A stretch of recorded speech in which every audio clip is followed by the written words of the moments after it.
Hello guys, welcome back to our channel. கத்திரிக்காய் வச்சு என்னென்ன ரெசிபிஸ் பண்ணியிருக்கீங்க? கத்திரிக்காய் குழம்பு, கத்திரிக்காய் புளி குழம்பு, கத்திரிக்காய் கிரேவி, இந்த மாதிரி தான் பண்ணியிருக்கீங்க. கத்திரிக்காய் சாதம் பண்ணியிருக்கீங்களா? இனிமேல் பண்ணுவீங்க. வாங்க எப்படி செய்யுதுன்னு பார்த்துடலாம்.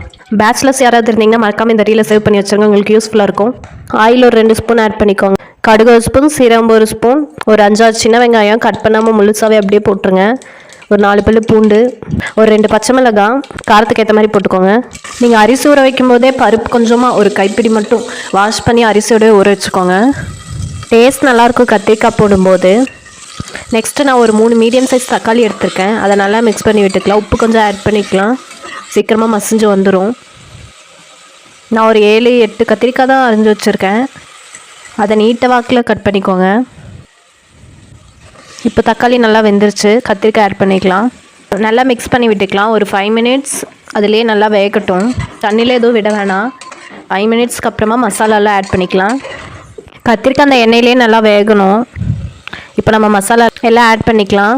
குழம்பு மிளகாய் தூள் 1 ஸ்பூன், மஞ்சத்தூள் ஒரு 1/4 டீஸ்பூன், மல்லித்தூள் 1 ஸ்பூன் ஆட் பண்ணிக்கோங்க. கரம் மசாலா இருந்தால் கரம் மசாலா 1 ஸ்பூன் ஆட் பண்ணிக்கோங்க. நான் கரம் மசாலா ஆட் பண்ணல. எல்லா மசாலாவும் ஆட் பண்ணதுக்கப்புறமா நல்லா மிக்ஸ் பண்ணி விட்டு அரிசி வாஷ் பண்ணி போட்டுக்கலாம். நல்லா மிக்ஸ் பண்ணி விட்டு தேவையான அளவு தண்ணி ஆட் பண்ணிக்கலாம். இந்த ரெசிபி உங்கள் குழந்தைங்களுக்கு லஞ்ச் பாக்ஸாக கூட நீங்கள் ப்ரிப்பேர் பண்ணி கொடுக்கலாம். அவ்வளோ ஈஸியாக இருக்கும். ஃபைனலாக கொத்தமல்லி தூவி விட்டு க்ளோஸ் பண்ணிக்கோங்க. உப்பு செக் பண்ணிக்கோங்க கரெக்டாக இருக்கான்னு. உங்கள் குட்டீஸ்லாம் நெய் சாப்பிடுவாங்கன்னா நெய் கூட நீங்கள் லாஸ்ட்டாக ஆட் பண்ணிக்கோங்க. டேஸ்ட் நல்லாயிருக்கும், பருப்புலாம் போட்டிருக்கனால. உங்களுக்கு மார்னிங் டைம் இல்லை, ரொம்ப லேட் ஆயிடுச்சு, குழந்தைங்க லஞ்ச் பாக்ஸுக்கு என்ன பண்ணுறதுன்னு தெரியலையா, மறக்காமல் இந்த டிஷ்ஷை ட்ரை பண்ணி பாருங்கள். ரொம்ப டேஸ்ட்டாக இருக்கும், மிச்சம் வைக்காமல் சாப்பிட்ருவாங்க. மறக்காமல் ட்ரை பண்ணி பார்த்துட்டு கமெண்ட் பண்ணுங்கள். Subscribe for more videos. அவ்வளவுதானா? வேற என்ன?